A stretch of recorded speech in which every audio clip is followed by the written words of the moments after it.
So we are live now in the session number 8. I'm Claudia Laricchia. I'm the head of institutional relations of Future Food Institute, and I'm glad to introduce you Tarifa Al-Zahabi of International Center for Biosaline Agriculture, and Hussein Hashim from UNIDO ITPO Bahrain.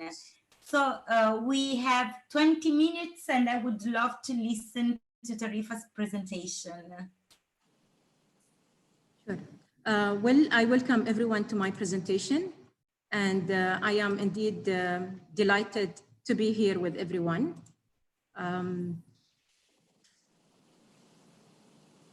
So my presentation today, if it's clear to everyone.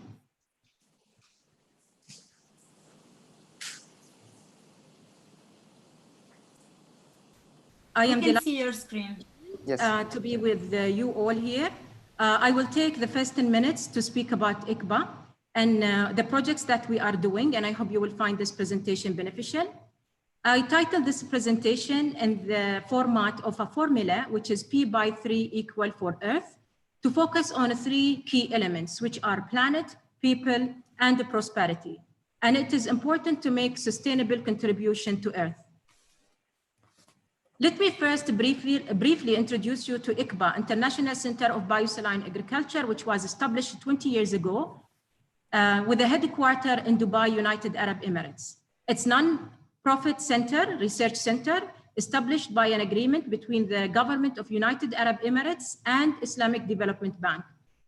We have a total of 60 employees from 22 different countries, and we have established connection and partnership in more than 30 countries from West Africa to Central Asia. We aim to be the global center of excellence for innovative agriculture in saline and marginal environments, with the focus of on four main research and development areas, which are climate change modeling and adaptation, crops improvement and sustainable production, integrated aquaculture systems, and management of natural resources in marginal environment. All the above is being done via strategic and operational model, incorporating sustainable development goals, as we can see on the screen. P by 3 equal for Earth looks very simple. However, it has a significant impact for sustainable planet, incorporating the 2030 holistic sustainable development model. So what exactly do we do? On the planet, leads us to the question, why marginal environment? Aqaba focus on marginal environments because of the serious biophysical constraint, which makes it challenging to people to live there. It is estimated that 1.7 billion people are living in marginal environment, which is about 40% of the global population. This is also includes 70% of extremely poor who are smallholders and independent farmers. Moreover, women have very limited, almost no involvement in decision-making. With the anticipated increase in population by 2050, food production must be increased by 60% globally and 100% for developing countries. So how can we contribute and how can we help in achieving that? We at Aqaba focus on research and development, specifically in helping these vulnerable communities. I am sharing with you some example of what we do to save the planet. First of all, we promote for biodiversity through collecting, preserving, evaluating, and improving different types of crops, which are salt, heat, and drought tolerant, suited for marginal environments. There are 400,000 planet species identified on the planet, of which 30,000 known to be edible, but only 6,000 are used for food. 150 crops wide cultivated, while only 3 crops are providing 60% our daily protein and calories. Therefore, through our research and hard work of our scientists, we looked at smart crops, which they have tolerance to salinity from 15 to 20%, and also up to 100% of seawater.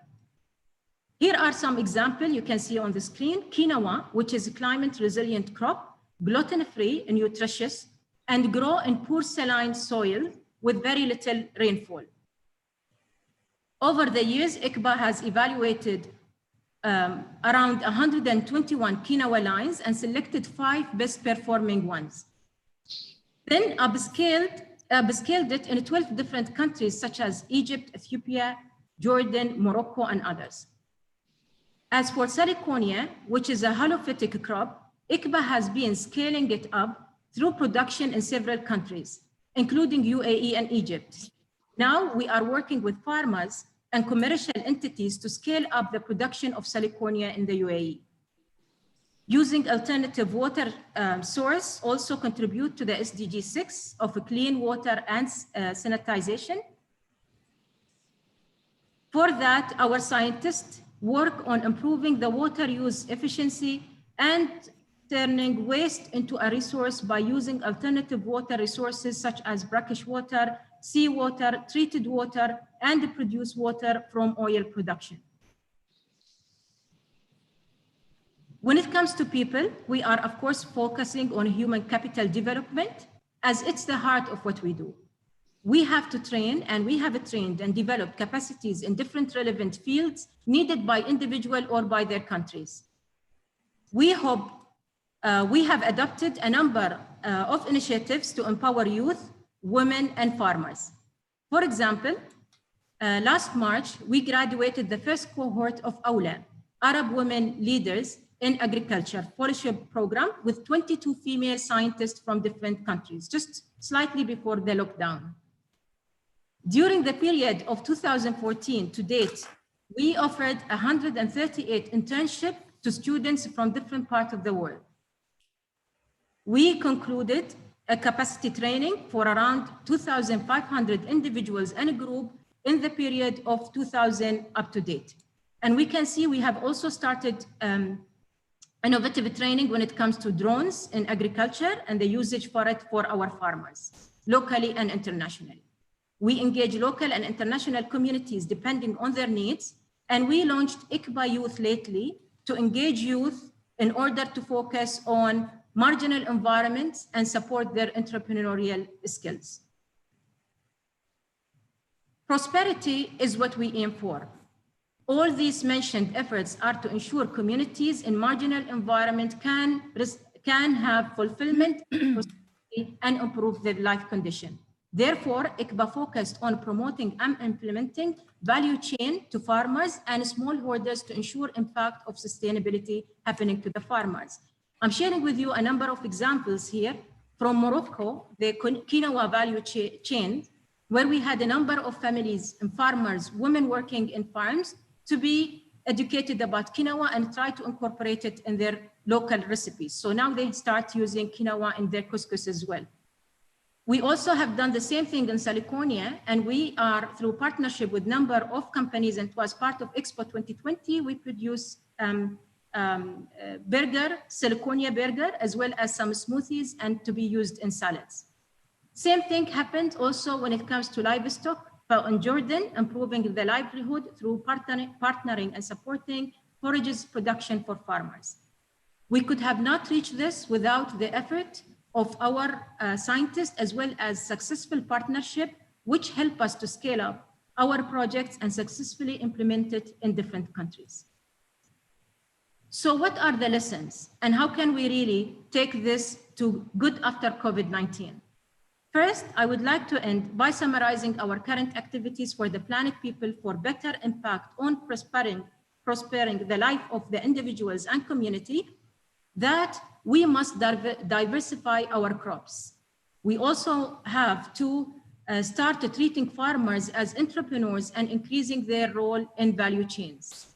We also have to introduce and adopt new value chains to ensure that there are job creation for youth in rural areas specifically, wealth generation for smallholders, better nutrition and food security for all, and last but not least, work on the environment and not against the environment. And that's why we have to have smart solutions that support the environment.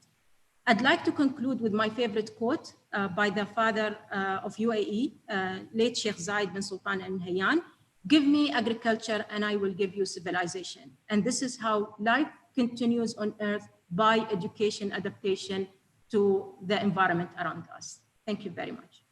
Thank you very much, Tarifa.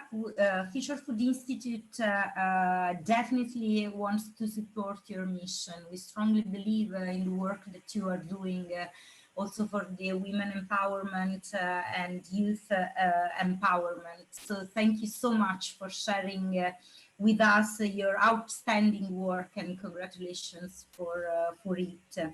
So speaking about young people, I would like to ask to Hussein Ashmin, who are the agripreneurs? I have seen a lot of connections between your work and Tarifa's one, so I'm happy to leave you the floor to better explain us your projects. Sure, thank you very much. Actually, of course, I represent the UNIDO Investment Technology Promotion Office, and I'm also the director of the Arab International Center for Entrepreneurship and Investment. We are being located here in Bahrain since 1996 as part of the UNIDO ITPO network. As you know, we have offices in Italy, in Germany, in South Korea, in Russia, in China, and in Japan. The ITPO in Bahrain is the only office in a developing country, but taking in consideration Bahrain is the financial hub for the Arab region. So the wisdom was to open this office. Mainly, we have been working in mobilization of foreign direct investment to the region, and also mobilizing FDI from the region to other Arab and sub-Saharan African countries. Over the years, we had to develop a lot of models and modalities to support investment. One of the big challenges which we had more than 20 years back is we couldn't find local small and medium investors. Today we call them entrepreneurs. We have been mobilizing investment, but we were not finding local entrepreneurs because the ecosystem was not well tuned. There were a lot of support services, financial and non-financial, was not available in most of the countries. Arab countries or sub-Saharan African countries or Asian or even countries in Latin America. So we started to develop that model, which is called the EDIP, Enterprise Development and Investment Promotion Program, which is now an official program within UNIDO. It is the UNIDO program to support startups and entrepreneurs. So because of what are we talking now about the food security, I have selected one of our programs, which is called Agropreneurs, but we have several programs. We have Technopreneurs. This is for the entrepreneurs in the technological innovation. We have Fit Entrepreneurs that are into fitness and sports. Of course, we have Creative Entrepreneurs that are into creativity, in fashion, in handicrafts. We have programs for women entrepreneurs and other programs. Regarding the Agropreneurs, which is I have selected for the short presentation we have today, we have been working with a number of agripreneurs from Italy, France, Germany. Of course, they are been helping us in getting what we call better technologies to enhance the ecosystem for agriculture in developing countries. We've been working with entrepreneurs from Senegal, Uganda, Sierra Leone, Sudan, Morocco, Tunisia, Lebanon, India, Pakistan, Malaysia, and so on. We have started this about 12 years back through the International Garden Agriculture Show, which we organize it here in Bahrain every year. I will show you some of the photos at the end of my presentation. The idea of that show was how to boost young entrepreneurs to go into farming. But of course, the idea that also we should provide them with modern technology, because those new comers in the market, they are not like the traditional farmers, especially in developing countries. They went through education, whatever, primary, secondary, even university. So they are not going to do farming as what their fathers and grandfathers have been doing. So we had to ensure that we are bringing modern technology which will match, and satisfy those newcomers into the market of entrepreneurship. That was the idea of the International Garden and Agriculture Show, and it was very successful because we managed to bring entrepreneurs from all different parts of the world, providing technology, providing finance, mechanisms and tools for farming and for agro processing, and of course products of the farmers themselves, or the byproducts which have been gone through productivity or agro processing. The idea evolved in developing and nurturing a model of what we call an agropole. An agropole, it is a combination of farming using modern technology and processing. So it could be either for the tenants which are in the agropole, or in an idea like an incubator or an accelerator, where the accelerator will provide them capacity building to grow whatever kind of products they want to grow, mainly in vegetables or fruits, or even seasonal flowers. Okay. Then the other part is the facilities, you know, for freezing, for packaging, for canning, for drying, you know, the product which give the yield a high productivity of the product. Because one of the big problems of small farmers worldwide, you know, especially in developing countries, they lose 30 to 40% of their products because it is not processed. So we started to develop a partnership with other technical parties like the Islamic Development Bank, like the Arab Organization for Agriculture and Development, and also, of course, with Aqaba and others. So we brought that idea of an agropole, and the first agropole was developed in the Arab region here in Bahrain with the support of the Islamic Development Bank. The idea that Bahrain has a limited land and has very short resources of water. So the idea is that because we're based here, we know all the techniques for supporting startup and entrepreneurs for startup and sustainability and growth. The idea is to develop that agropole, providing financial support from the Islamic Development Bank and from the government of Bahrain.